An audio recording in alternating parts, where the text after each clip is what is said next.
You're listening to Austin 316 says I just whipped your ass. the Sports Fellas Podcast. What is going on, ladies and gentlemen? It is your boy Andres. We are back with episode number 71 of the Sports Fellas Podcast, and today, along with my co-host, Mr. Eric.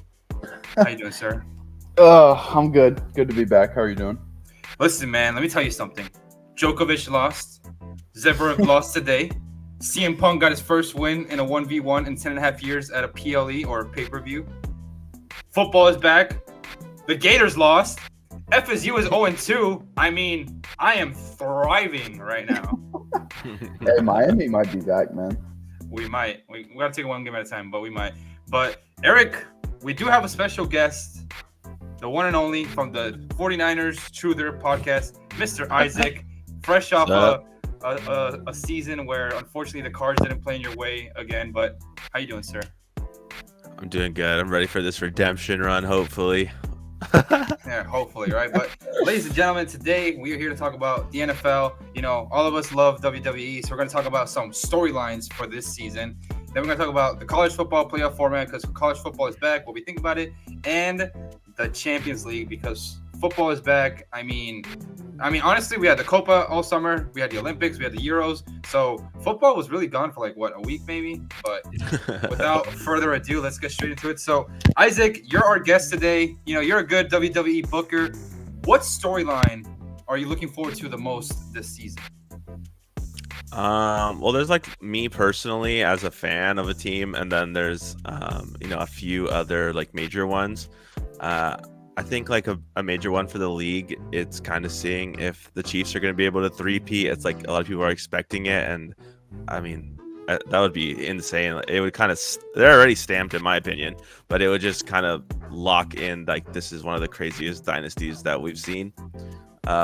So that's a league-wide one that's pretty good. But for me personally, for the 49ers, something that I'm really looking forward to is if this is the last year of our team being all together, all the main pieces, if they can actually finally get it done. But I feel there's a lot on the line for Kyle Shanahan and John Lynch because, I mean, you've had the best team and one of the most expensive teams in the league for how many years now? And 4 or 5, I think, right? Yeah, 4 or 5 where we've been super expensive. And yeah, I get in so many arguments on Twitter with other 49ers fans who are like, what do you mean we haven't won anything? We've won 2 NFC titles. And it's dude, you know what I mean? Don't be dense here. If they can't win a Super Bowl with this team, it's honestly super embarrassing. So for me personally, that's a major storyline for my team at least.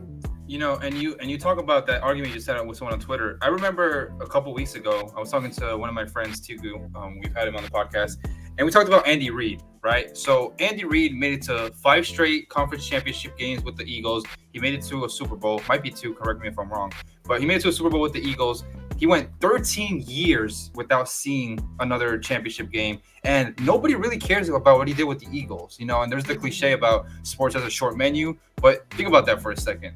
He made it to 5 straight championship games, and everyone was like, oh, he's a choker. He wasn't anyone until Mahomes, because nobody cares unless you win the big one, I guess, what the old heads say, right? So yeah, 100%.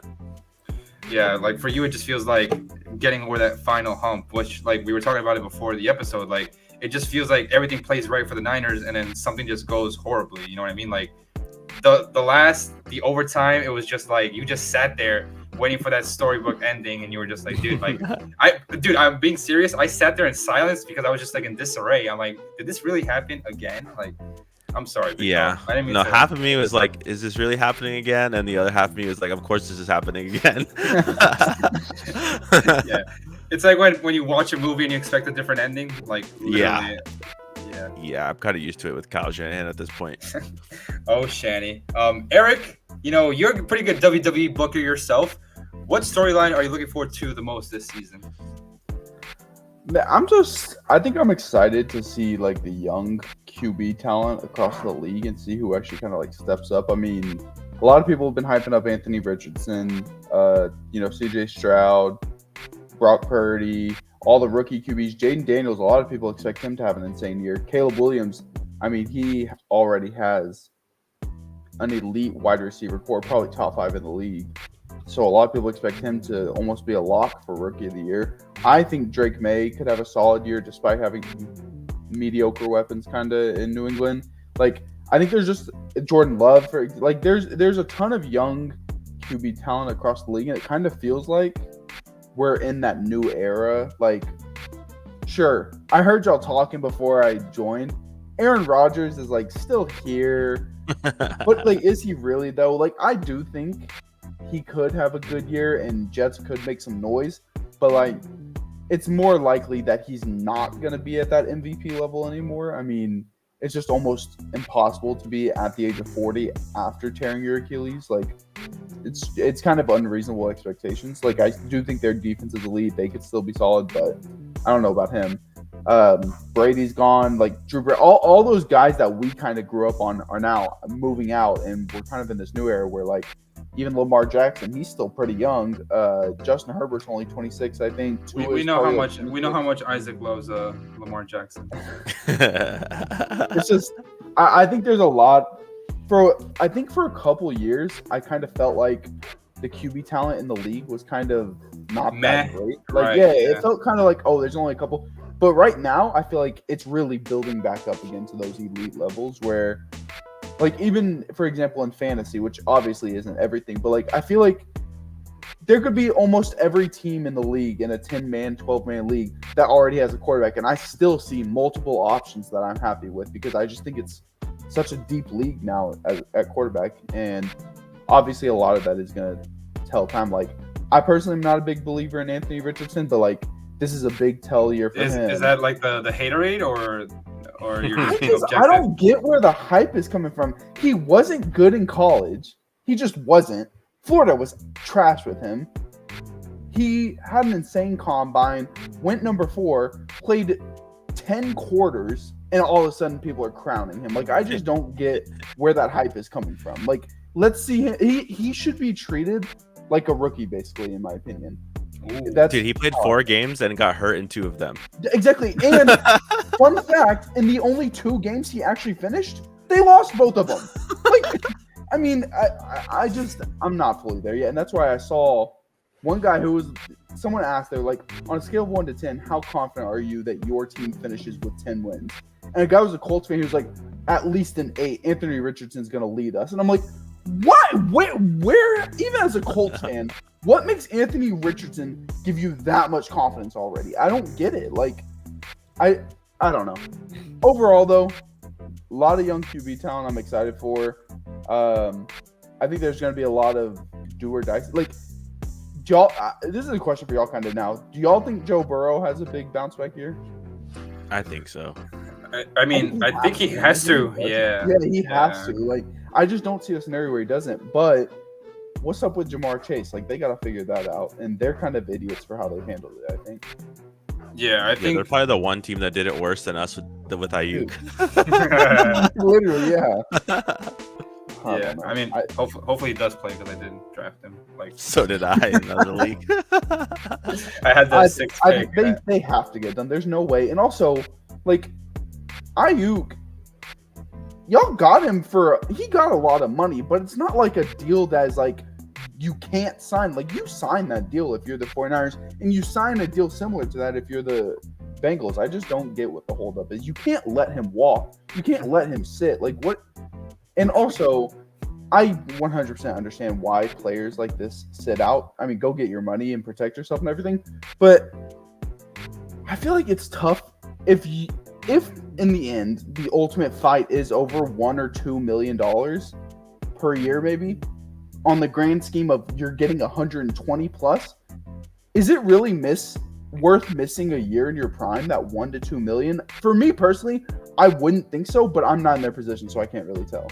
I would say yes, just because $1 million, like, when you really reckon it, obviously $1 million is a lot. You know what I mean? But also, it's 120 that the contract would be worth, roughly around that anyway. So, like, I don't know. Like, I feel like playing that year in your prime is more worth it than sitting out. Like Le'Veon Bell, that shit didn't work out for him. Yeah. Hey, I that shit think was a disaster, man. I feel like Le'Veon Bell was like the first one in our lifetime that we witnessed like sit out, and then everyone was like, Yeah, it "Oh was shit, we bad. could do that." And it didn't even help. It didn't even help the running back market at all. By the way, bro, it's so but terrible. dude, but that feels so long ago, right? It's so crazy. Every time I go back and look at it, it is insane that Le'Veon Bell only really played like at a top level for like 3 years. That's crazy. Yeah. To think about. It felt like so much longer. Yeah, because I remember like people on Twitter, when they like to go viral and get some clicks, they're like, "I don't know how the Killer Bees never won a Super Bowl," and you were just like, "Bro, they were together like 3 years maybe." Yeah, it was not bad. and they lost it. They got owned by Blake Bortles. Like it was like 41-33. I remember they put up like a 40 piece. For me, man, I want to see a playoff win, bro. Like now that the Lions won, we're like the only team this century to not. Well, I think it was like 2000. We're like the only team this century to now have a playoff win. So I think that's the biggest storyline for me personally. We should win the division. No disrespect to the Bills. I know they lost Stephon Diggs. I don't know. AFC is stacked though, so it's hard. Like I said a division, not the. No, I know, but even then, like Bills, Josh Allen's a one-man offense, so No, yeah, he he's. can do anything pretty much. I don't And know. then- It's gonna be like y'all could. The Jets will find a way to be the Jets, man. I'm sorry. You don't think so? If Aaron Rodgers plays at even a top 15 level, like average in the league, and they replicate that defense from last year, they're like a 9-win team at least, I think. Yeah, but how many years have we been saying the Jets are a quarterback away, and it just hasn't worked And out? also, like, Saleh is not a good head coach. I love No, the I guy, don't but he think is so. not a good head coach. Oh yeah, Yeah. he came from San Fran, huh? yeah, he came from Yeah, us. Like, yeah. I love him, but he is Man, not. y'all, Like, y'all losing everybody to head coach job. Except for Shanahan. I know. We pumping out a good head coaches. Yeah, I appreciate y'all for D'Amico, man. It's good to have him back, 'cause he is, man, he's doing wonders for us. I feel like the non-Dolphin storyline, it could be Jordan Love. You know what I mean? Because he's the highest paid quarterback in the league. Not pocket watching, just saying a fact. He's the highest paid quarterback in the league. Caleb Williams. You know what I mean? Like Bears fans wanted to move on from Justin Fields. And it's crazy, Isaac, because Eric and I feel like we talk about this not every episode, but like every NFL episode.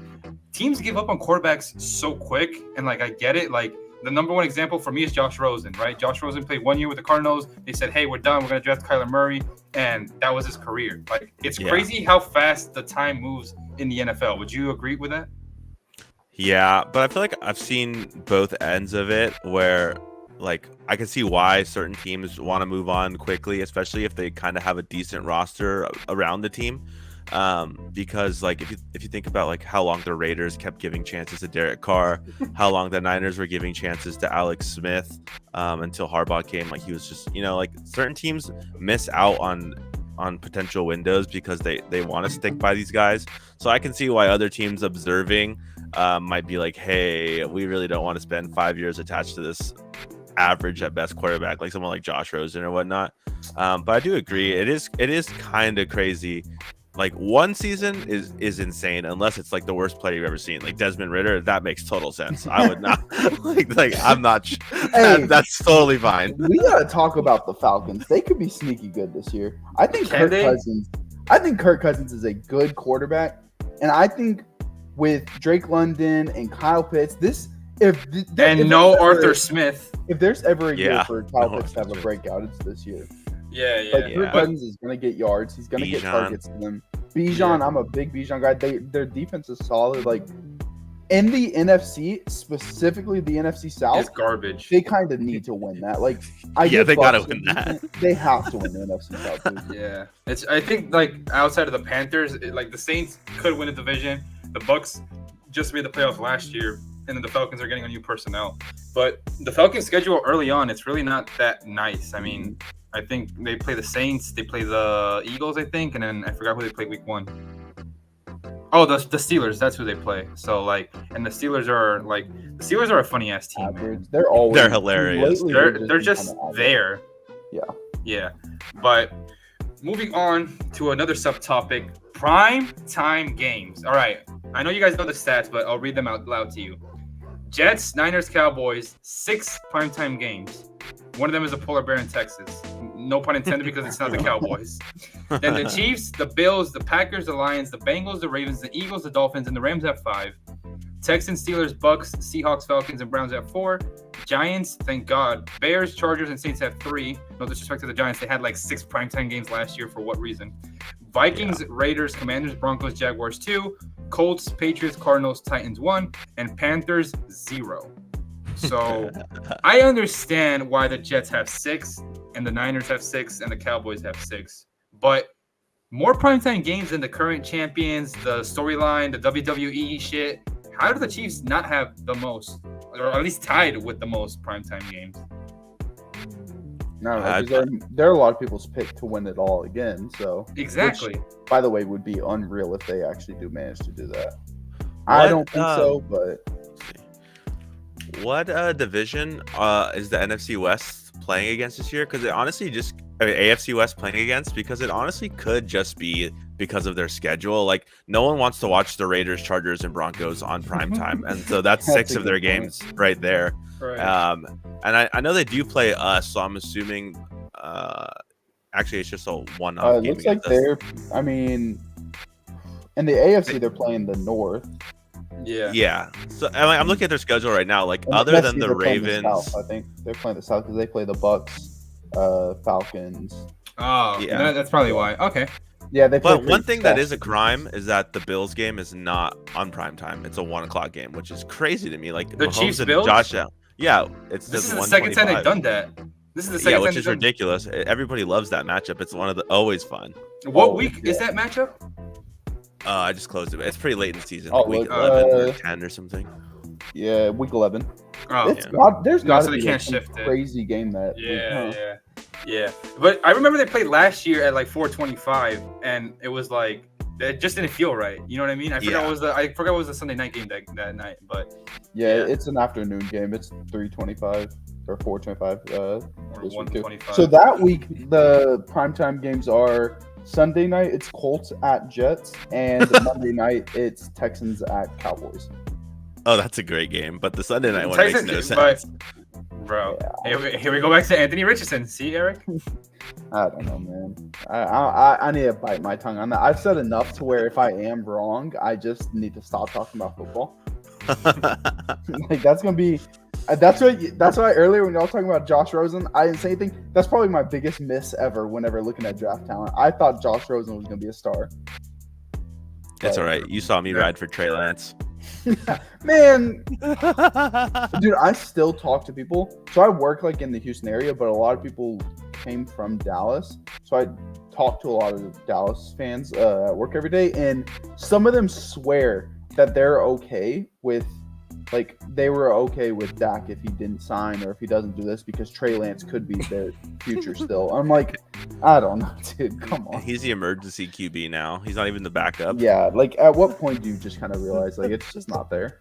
I don't know. I think another thing to look out for, honestly, is the oh my God, Mr. Harbaugh with the Chargers. I mean, Justin Herbert finally, quote unquote, gets his head coach, and now they can't blame the head coach, but they'll find someone else to blame. No disrespect to Herbert, he's probably top 6, top 7 at worst, but man, I think their receiver group is trash too. It's terrible. I mean, Ladd McConkey as a rookie might be their number 1, unless you like Josh Palmer or Quentin Johnston. Like, awful. Like, both of them have drop issues. Yeah, I don't know. I mean, granted, they kind of had to move Keenan Allen and Mike Williams because they were taking up them two alone was like a third of their cap space. But that's just bad team management. Like, that's bad by the team and how it all unfolded. And hopefully, I mean, and they're running back group. A lot. Between the receivers in this next draft, like McMillan and Luther Burden and stuff, they've got to try and get one of them because they cannot go into next season with the same receiver group. It's just not good enough. Yeah. Their running backs is Gus Edwards, J.K. Dobbins. Like, they just don't have a good offense. Yeah. I mean, granted, I do think Joe Alt will be like the best offensive tackle in the league within a few years. I think he's that good. One of the top offensive tackles. But I don't know if taking Joe Alt was worth passing up on like Malik Neighbors. Like, I personally would have probably gone Malik Neighbors. Malik Neighbors is fire. Another thing that we haven't talked about is the kickoff. Like, I don't know what to make of it. I really don't know what. Like, I saw it the other day, and I'm like, bro, what is this? I don't mind it. it's gonna take some getting used to. It's weird, but I mean, if the ultimate goal is you want to protect the players while there still is more kickoff returns, because I think they said last year was like a record low number of kickoff returns. I think they said like 15% or something were returned, which That's Yeah, it. it was- Wow. that doesn't even feel real. It feels like that feels so low, and you don't even recognize it when watching games. And that's what they even talked about is like whenever you're watching a game normally, like if you think the last few years, whenever a kickoff was happening, kind of you're not really paying attention. You're talking, you're on your phone, you're getting food, you're doing something. Now it's kind of like, oh, this is new. Like let's watch this real quick. Like you're actually kind of interested, and they have the rule kind of set up where they penalize you for kicking it into the end zone, where it Yeah. goes out to the 30-yard line now. So you kind of want to kick it short enough so they return it, and then it's less likely there's injuries, which is good, obviously, because kickoff is where injuries happen a lot because it's literally just players running full speed and ramming into each other. I mean, I don't know. Overall, I think it's a good thing. It's just definitely going to take some getting used to. Yeah. When it comes to CJ Stroud, Eric, obviously, I think a lot of eyes are going to be on the Texans, right? Because last year they had like a little Cinderella run. They won a playoff game, before we did. Anyways, but you got the Texans in the AFC who are coming off a Cinderella run, and the Packers in the NFC. Jordan Love did just get paid, and obviously, I think CJ Stroud is he's probably at this point. CJ Stroud at the year he had probably top 7 at worst, maybe top 8. What are your expectations for the Texans? Like, if you were a betting man, obviously we don't bet here, but if you were a betting man and you had to put a ceiling for your team this year, like where do you want to see the Texans? Because I feel like the old head cliche is like, oh, if you don't get back to where you were, then the year was a failure, right? So the Texans did make the divisional game, did win a playoff game last year, where not a lot of people expected them to beat the Browns. I'm gonna be honest. So for you personally, what's your ceiling for this Texans group? I mean, we do have a much tougher schedule this year. So You guys do have a Like- first place schedule, right? yeah, we have statistically, which is always kind of just depends. Like it changes year to year, kind of. So we have the fourth toughest schedule going into the season. And if you look at the schedule, there's not many easy Gimmies. weeks, or it's pretty tough. I would say we went 10-7 last year. If we went 11-6 and improved by only one win, but did it despite the much harder schedule, I'd be pretty happy. Like 11-6, I'd be very happy with. I think we at least have to make the divisional round. Like if we go out in the wild card round, I think that's a pretty disappointing season because I mean you put all this money into the team, you made a lot of win now moves. You can't do that and then just wait, like fumble and then wait till the year after. Like no, you have to try now, and that's why people always talk about it's best to try and win on a rookie QB contract. Like if Stroud is looking like a top 10 quarterback and we have him for $10 million a year, you need to take complete advantage of that before he's taking up a third of the salary cap, which he deserves, but you got to try and take advantage of that. And that's what it seems like they're trying to do with like the Stephon Diggs move, Daniel Hunter. Like they're making a lot of moves. It's just, I don't know. I think you have to at least make the divisional round. That's what I'd say. And I don't know if they'll win the Super Bowl. I don't like that's going to be obviously tough to do. That's a big step to make. But I don't know. The good thing is though, I will say is between you look at the entire offense pretty much aside from Stephon Diggs, like Joe Mixon, whatever, Nico Collins, Dalton Schultz, Tank Dell, CJ Stroud, pretty much the entire offensive line. Like everyone is locked in until like 2026. Like they're all here and already signed through then. So we at least have some continuity.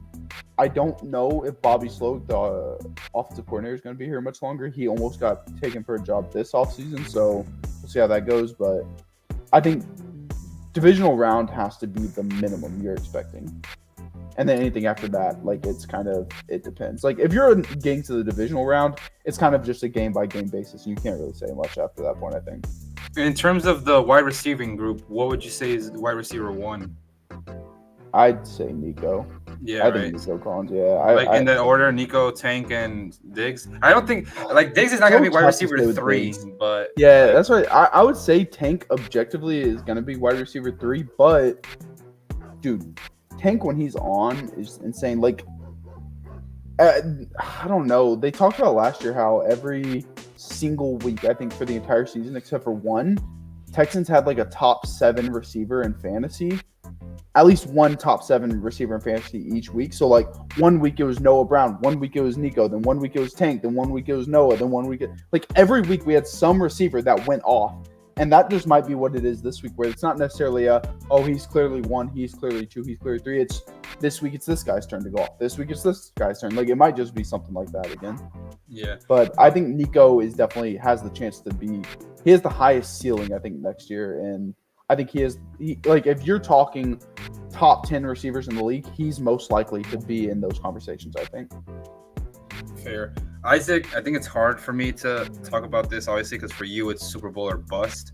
However, can you see a Super Bowl this year, like objectively speaking? Because we're objective on this podcast, but like objectively speaking, like can you see the Niners finally get over that hump for you, or is it just going to be like the same movie over and over again?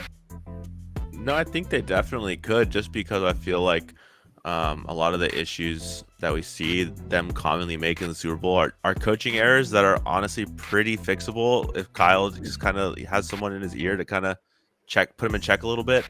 And also, like, if you think about last year, like the injury to Dre Greenlaw off the field, like stuff like that, it's like, so take that away, who knows what can happen. So I think, like, objectively speaking, not even just as a fan, of course there's a chance that we can finally get over the hump. And it's just a matter of like if those things are going to be addressed or not, as far as like Kyle kind of being a little bit more aggressive, stop being so, it's not the time to be safe is time to be safe is a regular season, and that's usually when he's taking crazy risks. Like it doesn't make any sense. So I think that it's all fixable issues that are stopping us from getting over the hump. It's just a matter of if they're going to get fixed or not. And before I talk about the Dolphins, you did want to talk about the new contract from today from Mr. Trent. Dude, yeah, I mean, okay. Take the floor. You're good. Yeah, so, I mean, the setup of the contract is really good. It, like, actually saves us money for the season because it's, like, cash versus cap kind of thing. Like, like, I don't really understand all of the technical terms around around salary cap and stuff, but it saves us money in the cap this year. And the way the 49ers structure a lot of their deals, it's like, oh, your signing bonus is spread out among seasons, so it's like they're not actually giving this guy like anybody as much as it says, like 30 million a year, and it's all like every season. I think we get saved a lot by like Parag. He's really good at structuring contracts. Same with the Brandon Ayuk. Like Brandon Ayuk's not taking a big hit out of our cap for like the next 2 years. That's when it starts to hurt. But I just think it's really crazy that the 49ers kind of had to bend the knee to a 36-year-old lineman who still had 3 years left on his deal too. It's not like it was ending. He had 3 years left, and he's already the highest paid offensive tackle ever, but he just wanted more, and they had to bend the knee because they don't draft linemen. Like they don't address the offensive line ever. They're just like, look, more running backs, let's draft a kicker in round 3. Like it all like came back and bit them in their asses today. So it sucks that we had to kind of lose all of our leverage with the Ayuk situation. We have no leverage in the Trent Williams situation. It's like, I don't know, they're so focused on win now that it seems like they don't pay attention to the future at all, and it's come back to haunt them, especially with Trent. Like, it just felt so bad having to restructure a deal for a guy who already had years left, and he's older. But I mean, if you think about the Niners offensive line, without Trent, it's bottom 5 in the league easily. Trent is the only reason it's like an average line. Without him, it's one of the worst offensive lines. So yeah, that just really irked me that we had to do that. To be honest, I had to vent it out a little bit. I mean, yeah, that 3 years left on the deal is crazy, and still having to go through this. Yeah, it's so nuts, dude. Yeah. Like, he's the GOAT offensive lineman for sure. He's the GOAT, so I understand it, like why he would be like more. But he's already the highest paid one. You want to break your own pay record? Like, what are you doing? He's trying to make sure nobody comes close to it. Yeah, for real. It's so crazy, dude. That's nuts. But for me, I mean, it's a playoff win. I mean, I don't really have much to say. Like, I just want to see one playoff win in my lifetime, man. I'm 25. I've never seen a playoff win. I mean, we got this guy has seen 3 Super Bowl losses. Eric just saw a playoff win last year, and I haven't seen one playoff win, bro. Just one, man. Like, we can get 50-0'd by, I don't know, the Chiefs or the Ravens or not the Texans, no disrespect, but like, or the Bills. But really, bro, just one playoff win, that's all I asked for. But I'm excited. Mike McDaniel renewed. I know, Isaac, you're a big fan of McDaniel. First Dolphins head coach in my lifetime to get an extension. So we got that going for us. Wow. That's crazy. Yeah. Tua got paid. I'm happy he got his payday. I know a lot of people are iffy on him, but I don't care, man. That's my QB1. I'm riding with him. So hopefully this is the year we win a playoff game. And that's all I got to say about the Dolphins. It's not really much to say. Short and sweet. Playoff win. That's it. It's just tough for you because you're in the AFC. Like every AFC division winner is gonna be really good. So it's kind of like maybe the last wild card is a beatable team, but even then it's like it could be the Texans could be the 4 seed because you can have the Chiefs, the Ravens, and the Bills, and then boom, the Texans has a 4 seed. But you know what? This is the year we break the curse. We win the division. We finally get a home playoff game for the first time in 17 years, and we win a playoff game. That's my hot take. I don't know if it's a hot take or not. Maybe it's a biased take, but whatever. Moving on to this was a great conversation. I can defend myself talking football now. This is so fire. But moving on to our second topic. This is a brief discussion. We're not going to take too much time because we do want to talk about the Champions League. But college football is back. You know who's not back? The Gators and FSU. Sorry, I'm riding a high right now. I'm tilt. I'm not even locked into college football like that, but this Florida State stuff is crazy.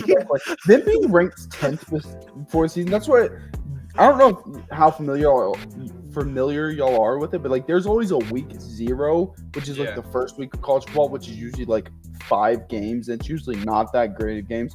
Well, the main game in week 0 was Florida State versus Georgia Tech, and I never care about week 0. Like it's usually games that I'm just not excited for. And I even said that one guy was like, but it's a top 10 team is playing. I'm like, on my life, Florida State is not a top 10 team. They are horrible. And look at them. You lost to Bill O'Brien in Boston College. Like, what are you doing? You know how bad you gotta be? They're all unranked. It's unreal how they're unranked already. They're that bad. Their playoff hopes are dead by the end of week 1. That's nuts. Laughably bad for a team that went undefeated last year until the Georgia game. I don't know. Miami, Cam Ward, he was my pick to win Heisman before the season, and after one game, I feel good about it. Georgia, really good. Georgia and Ohio State feel like the top 2 teams. It's going to kind of just be them, and then figuring out who can compete with them. Maybe it's Texas, maybe it's Oregon, Notre Dame. I don't know. As long as Texas A&M keeps losing, I'm happy. I like that. Hey, it's so funny because people said the Florida FSU game was going to be like a noon game now because obviously we might play FSU on at noon. I mean, hopefully it's a 4:00 game, but I'm excited to. Because, like you said, right, with 1 loss, you're still not out. But now 2 losses, and 2 losses to two underwhelming teams, Boston College and Georgia Tech. And also, they don't have a great schedule. So they don't have top 10 teams they can go beat to get on their resume. Like, they're not going to beat Miami. So, like, they have nothing really to – at the end of the season, even if they run the table and go 10-2, their playoff chances are still slim, and that's pretty embarrassing to say. Yeah, I was looking at the Gators schedule like 2 weeks ago before we played them, and they really don't have a win. Like maybe they probably have the toughest schedule in the entire nation. Yeah, and whoever made their schedule, they were cooking. I'm just gonna say it right now. It's brutal. They have 9 or 8 top 25 teams. Yeah. Awful. Like they still have to play like the entire SEC. Like it's they got the bad part of the SEC too. Like if you look at Texas, we got Vanderbilt, then we got Mississippi State. They didn't get that. They got Georgia. They got the tough games. Yeah. It's rough for them. Nah, but Isaac, obviously more football is always welcomed, and the entire month of December is just going to be college football and NFL and wildcard races and the road to the college football playoffs. What did you think about the expansion of the format going from 4 to 12 teams? Yeah, so I think every year there's always a complaint about a team getting snubbed. And so I think that there needed to be an expansion. Like it was pretty obvious because like there were some good teams that were getting left off. Like it's hilarious though that last year one of the team everybody complaining about was Florida State, and now they're but anyways, I think it is a little crazy though that they went from 4 straight to 12. I was thinking do 6, 2 bye weeks. 6 is right there. Yeah, that's what I thought was gonna happen. 12 was I was not expecting that. Also, but, yeah, it's crazy. I can't believe they jumped ship to that. Yeah, it's just crazy how they kind of went 0 to 100. Like they didn't even try something a little bit more chill. I mean, like you said, more football always, like more high stakes football is always welcome because like really the only time I watch college football, to be honest, is like bowl season and like the playoff games. So that'll be fun to like be able to lock into some high stakes games a little bit earlier, or I don't. Are they doing them earlier or are they pushing? Yeah, it like the entire month of December is gonna. Okay, be like, yeah, so yeah. Okay, yeah, so that's cool. I like that. But it's like I don't know. Are there actually 12 college football teams that are as good as the top team is going to be? Like I don't think so. That's why it kind of feels like the top teams are still always just going to end up coming out on top. So like, and then you're just putting injury risk. Yeah, and also I think there's going to be a lot of conversation. Y'all mark my words. If we come back to this in a year, I feel like there's going to be a lot of conversation surrounding how unfair the 5th seed is and how that might be the best spot to get in the entire thing. Because the 5th seed gets... So y'all... I don't know if y'all are familiar. The top 4 seeds that get a bye are the 4 conference champions. Yeah. Almost always... The 4th seed is going to be probably the Big 12 or ACC champ because it's not going to be the SEC or Big 10 champ because they're going to be the probably top 2. So it's going to be the worst conference champ. And the 5th seed plays the 12th seed, which will almost always be the group of 5 team that gets in. So like pretend Notre Dame gets the 5th seed. They're going to play probably Liberty, the group of 5 team, then just to play Oklahoma State or Utah, the winner of the Big 12. Like, that's unreal how easy that is just to get to the semifinals like that. Like, there's going to be a lot of conversations about how that doesn't make sense. And I personally don't think that all 4 conference winners should get the automatic bye. I think it should be the top 4 teams. And then the top 4 conferences, like those 4 conferences are guaranteed to make it. But the Big 12 champion, if they could be the 4th best team in the SEC. They should not be getting a bye because they won the Big 12. Yeah. I don't know. I think there's definitely a lot of stuff they can work out. I am excited, but it's going to take a few years before they perfect it, I think. Yeah. But like you guys said, I think 6 was right there, right? The first 2 seeds get a bye, and then the next 4, they just play each other out. But yeah, they were excited to get 12 in there, though. They jumped. that ad revenue, they couldn't pass it up. Yeah. They were like, okay, so how many teams do we want to do? No, 6. How about 12? 12 wins. Yeah, let's do 12. Like, what, bro? I will say it is really cool, though, because for the first time, we're actually going to get, like, playoff games at a home stadium. Like, you can now, like, the teams in the first round can actually host a playoff game because it's going to be crazy. Because the second round, those 4 games, and then the 2 semifinals are all like the New Year 6 bowls and the national championship, obviously. So we're actually going to get to see like home games outside that. So that's kind of cool. It would be funny. They're going to be going crazy. It would be funny seeing like a 3-loss team make the championship game and then beat someone undefeated, and then everyone is like, "Oh, this is what you guys wanted to see," and then it's going to be like 56-0 or something. It'll be TCU all over again or something. Bruh. Like that feels so forever ago. It really does. Crazy. It's just like the parity in college football. It's just crazy. Like I really don't see a world where the 12th seed is gonna be able to stand up with Georgia or Texas or Alabama or something. Like Eric said, Liberty is not gonna beat Alabama or someone. I like Liberty in college football 25 too. Their quarterback is sick in the game, but like, dude. Yeah. They're not going to be able to pull that off. The one thing I do like about it a lot is I went to Sam Houston State, so they're in Conference USA, so they're a group of 5 conference. There is now a realistic chance they won't. Obviously, they're not good enough right now. But there is like a scenario where Sam Houston could make it. If they win the Conference USA or something and become the top-ranked group of 5 team, they're in the playoffs. And for me, as like a group of 5 fan, that's really cool to see. But it is pretty much just you celebrating, being over the moon for like 1 week and then walking in and getting your ass handed to you pretty much. Like you're just it's gonna be Happy to be there. Literally. Yeah, I don't know. It's not gonna be great. Yeah. But moving on to our last topic of the night, the champion.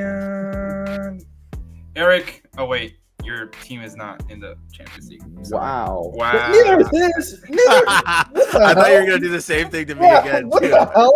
That's crazy. I was listen, man. I'm sorry, but Hey, but my team sent Eric's team to the conference. That league, is some bullshit, by the way. All year we're below Man United. Final couple weeks, we pass them up, we get 6th, and then they instantly kick us back down. And not only do we get conference league, we had to still play qualification games to get into the conference league. Real hate. That's real hate. Blame Pep for that. Blame Pep for that. Don't blame us. Oh my god. Yeah, Pep. Oh my god. He's a fraud. I don't care. Yeah, right. Anyways, we were doing good.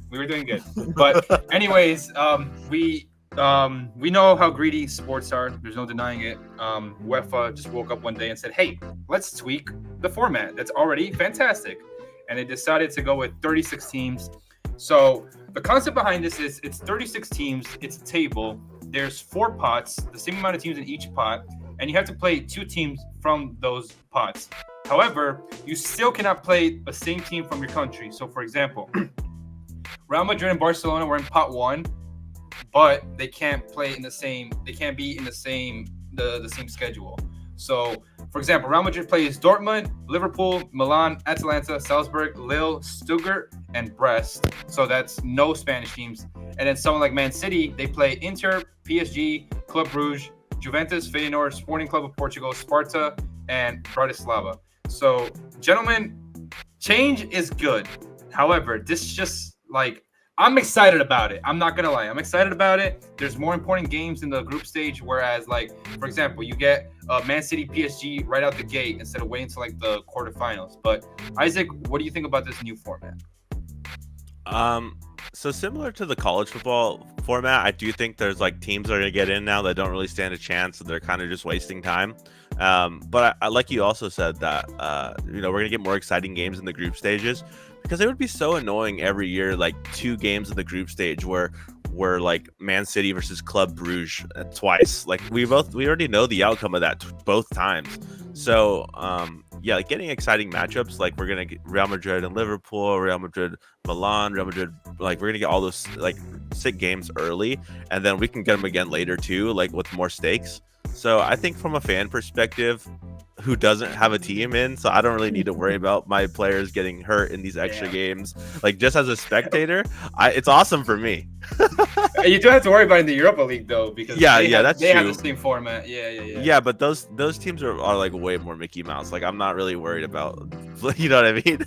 So are you saying today, September 3rd, 9 p.m. Eastern Standard Time, they have to win the Europa League? Oh no, we're gonna get to the final and lose like usual.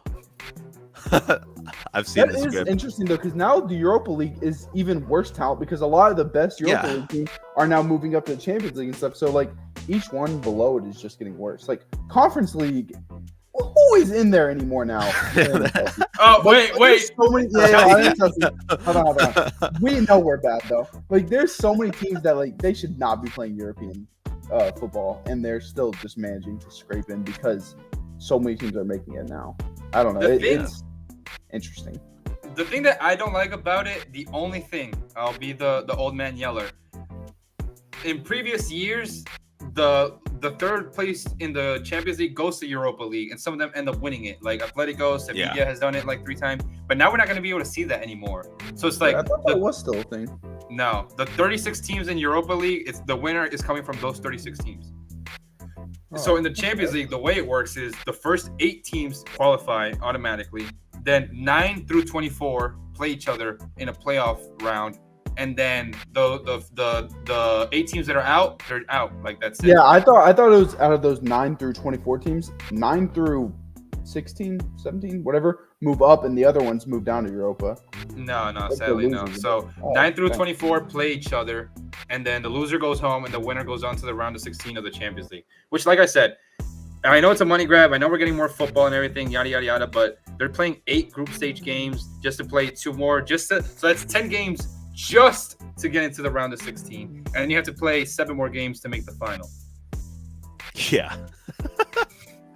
It is a lot more games. I mean, like I was saying, I think before the call started, actually, like teams, like the top teams, Madrid, Man City, not really Bayern actually, but I wouldn't really apply this to Bayern, but like these teams have depth, so they'll have guys that are good enough to be like, hey, you play in our domestic cup, you guys will play in the Premier League games or the La Liga games. But for some clubs who aren't very deep, who really want to give a shot at this, it's gonna be like interesting to see how the extra games affect their standings, like in their leagues and in other cups, because I mean, obviously you're gonna put pretty much like your league title and the UCL up here, and then you got your domestic cup and then all that. So it'll be interesting to see what happens with some of these teams that are like really good but don't have a ton of depth in things like, say, the Carabao Cup. Like English teams who, like Liverpool, they don't have a ton of depth in my opinion.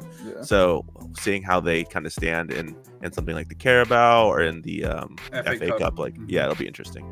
Yeah, like Real Madrid, not to bring them up, but they can play 72 games this season alone. 72.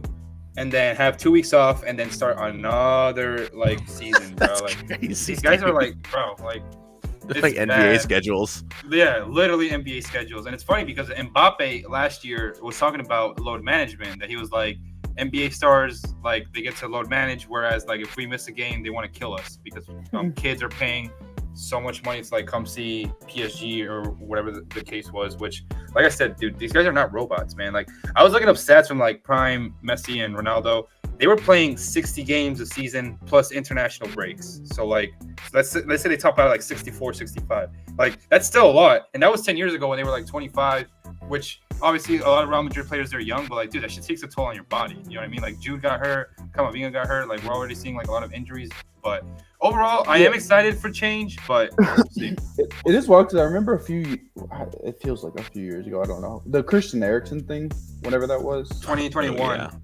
Yeah, I remember when that happened, a lot of people were talking about, oh, FIFA has to do something. They have to limit the amount of games. They have to do this. And now they're just adding more. Like, it's like they really just don't care, it feels like. Like, granted, I was telling Isaac, I mean, at most, the Champions League, it's going to be 4 extra games across 9 months. Like, that's not going to be what kills a player or ruins a player's season or anything. But it's just they slowly keep doing it where 4 becomes 6, 6 becomes 8, and it's just more and more. And also the international breaks. Like we're 3 games into the Premier League season and we're already at international breaks where they don't actually get a break. They're just going to play more soccer. Like there's got to be something. There's not really an off season for these players, and it's kind of insane. Yeah, I think the whole Nations League thing ruined it too because they used to just be friendlies. Like in South America, I get it. You have to play the World Cup qualifiers, but here there was no need for the Nations League. Like if it's a friendly, if you want to go cool, if you don't want to go cool too. You know what I mean? I think that players that don't get playing time at their club or for their national team, those are the ones that should get called up and everything. But we know it's a money grab. We know what it is. I mean, there's no hiding from it. But I'm excited. I'm excited for the season. I mean, we got the Club World Cup next year, which is like 32 teams, and then the World Cup in 2026, which, again, 48 teams, dude. Like, I don't get it, man. Like, really. Like, now we're gonna see third place teams, whereas like in the old World Cup format with the 32, if you lost game 1, you had like a 60% chance of being out. Obviously, only Spain and Argentina have won the World Cup after losing the first game. But now teams can lose the first game and then be like, it's all right. We can win the second one or the third one and still have a chance to get in. But yeah, I guess that's just like old man Yeller. I think that was better, especially for the World Cup. Yeah, 32 was perfect. 8 groups of 4. Why would you? Oh my god. Like I get it. Venezuela has a good chance to make the World Cup, and hopefully we do. But at the same time, it's like, dude, this is so like such a money grab. But I think we're getting old, man. I think we're complaining about things like that. Yeah, I mean, it's good for certain areas. Like, it's good for the CONCACAF teams because some of those teams are really good. Like, even Venezuela, like, they're good. They're just, like, slightly not as good as the top guys who qualify. But if you think about Europe and the countries that are going to get in now, it's ridiculous, dude.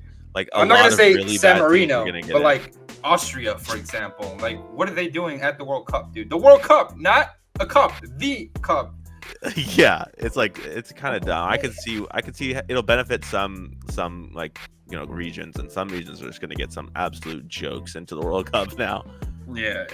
Like the South America qualifiers, we had the hardest qualifiers because it's 10 teams, 5 coupons and 1 replay, and now it's like 6 coupons and 1 replay. So like basically, if you're not a bottom 3 team, then you have a chance to get in, which takes away like a lot of meaning of it. But whatever, that's the rants of the day as far as the Champions League format and the new World Cup format. But Isaac, and before we go, do you have any hot takes for the NFL season?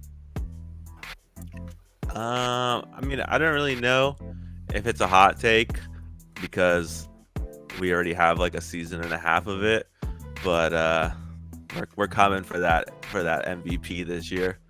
My boy from Iowa State is coming for that MVP this year. I'm telling you, he was so. If that Ravens game didn't happen last year, he would have won it, and he's coming for it this season. I'm telling you. Wow. Oh, okay. Wow. Eric, any hot Do you fully believe that? Like, would you go put money on him? Yeah, I mean, not a lot, but I would put some money on it because, dude, I mean, just think about last year, if the Ravens game and he didn't blow up in that game, he was leading MVP voting because who was it? Lamar Jackson had a blow up game, I think, like right before the Niners played the Ravens, but then Brock Purdy like threw it right back. But bro, like he has everything he needs to make it happen. And then Tua lost to the Ravens. Yeah, we lost to the Ravens, and then we lost. Yeah, he was the front runner until that game. Yeah, he's the only person ever that gets those game manager labels that has led the league in passing yards per attempt. No one ever who's a game manager leads the league in passing yards per attempt, but he's done it. Like, it's weird how he gets labeled somewhere. Dude, and if he needs only 3 games to start next season with a QBR of like 100 or better to have the best passer rating through 3 seasons ever.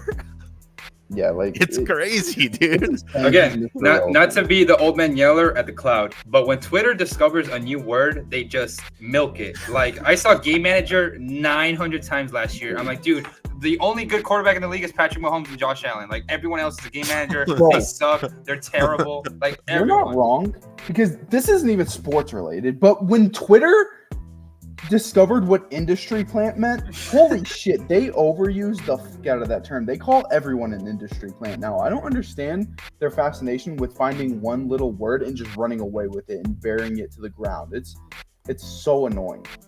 Oh, I also have a less Homer hot take that I can give really quick. Okay. And that is that everybody thinks the Packers and the Lions are the 2 top teams of the NFC this year. I don't think the Packers are actually as great as everybody thinks. Last year they were going to miss the playoffs, and then they beat like the Panthers. I forgot who else, but they beat a bunch of crappy teams at the end of the year. Might have been the Bears. Yeah, the Packers, the Bears, and one more team to get in. And they did win the playoff game against the Cowboys, but Cowboys choke every year in the playoffs. So I think that the Packers are getting a little bit overhyped, and I think if the Bears are what we think they're going to be, there's a chance the Packers don't even make the playoffs this year. Ooh, not a bad take. Year 1 of Jordan Love on that contract, and they're because Bears and Lions, if Bears are serious, Bears and Lions are going to be for real. And then, I think Packers could end up finishing 3rd in that division. Eric, any hot takes? Damn, I don't know. I think Bears do make the playoffs. That's like I think the NFC is very open, accessible. Yeah. Like there's definitely pathways to teams succeed, and I think Caleb Williams. I don't know if he can have, because it's kind of hard to ask this of any quarterback, is like some would have a CJ Stroud, like Justin Herbert type rookie season. But I do think Caleb with the team around him could have a very solid year. And they win. My hot take, I think, I feel kind of confident about this too with how loaded the AFC is. I think Chiefs lose before the AFC Championship. Damn, I don't see it. I think there's so much talent in the AFC, and I feel like a lot of their defensive players are starting to get kind of old. They relied on L'Jarius Sneed a lot in the secondary, and he's not there anymore. Their receiving group, it's not bad. Rashee Rice is cool. Like Xavier Worthy, we'll see how he does as a rookie, but like Kelsey what is Kelsey anymore? Really? 35. Like, he's not what he. Yeah, like I don't know. I think there's a lot of ways this team could slightly underperform compared to past years, and with how loaded the AFC is, I would not be surprised if they fall short of their like expectations. There are a few teams in the AFC that I could realistically see. Like, we've seen the Bengals beat them already. The Texans, if they take that next step forward, I could see that happening. Like, Texans are a hard-nosed football team, and the Niners are a hard-nosed football team, like similar teams. And we've had the Chiefs in a position where we could beat them. So I can see the Texans doing it. Yeah, I don't see the Ravens doing it because they won't get that deep. If y'all win those games against them, we look at the Chiefs and Mahomes completely differently. I know, dude. Tell me about it. Tell me about it. Crazy. And you know what's funny is if you look back a few years ago, Texans were beating the Chiefs 24-0 in the playoffs and then got outscored 51-7 to lose the game. I remember that game. So pretty much Chiefs are the ones who started our downfall. We need to go in and beat them and then be the team that we beat that starts our like official climb to be like the top. All right. Turn off the PS5. All right, no, it's possible. All right, Mr. Dolphins are going to win a playoff game. Oh, shit. Here we go. Right at the end. We went through the whole episode so simple. Man. My hot take is CJ Stroud wins MVP. Ooh, I can see that. I can see that. Talk trash anymore now. His wide receiver 3 is a wide receiver 1 quality player, dude. It's ridiculous. And Dalton Stroud Schultz isn't a bad tight end. Like, he's very solid. I love CJ. You know what's a bigger hot take? What? The Buffalo Bills missed the playoffs. Dude, it's like AFC. I don't think they will, but it is possible. The AFC could have some. You know what's an underrated division, Eric? The AFC South. Because besides the Titans, you got Trevor Lawrence. His legacy is on the line every single fucking week. The Texans got one of the best young quarterbacks, and then Anthony Richardson is coming back. So aside from the Titans, that division. Dude, the Titans have a shot. I think the Titans have a shot to be decent this year, like 6-7 Right. wins. Those divisional games are always a movie. So like we'll see, man. NFL is back, ladies and gentlemen. We got Chiefs Ravens Thursday night. We got the Eagles in Brazil Friday night, and then Week 1 Sunday. Like, share, comment, subscribe. Isaac, we want to thank you for coming on. Make sure to check out Isaac's rants during the season. He's going to bring back the podcast just because I told him to. Yeah. No, I'm just kidding. But he's going to bring it back. Hopefully, weekly episodes to hear him rant about the Niners. Eric, pleasure as always. Good man. And we'll see you on the next one. Peace.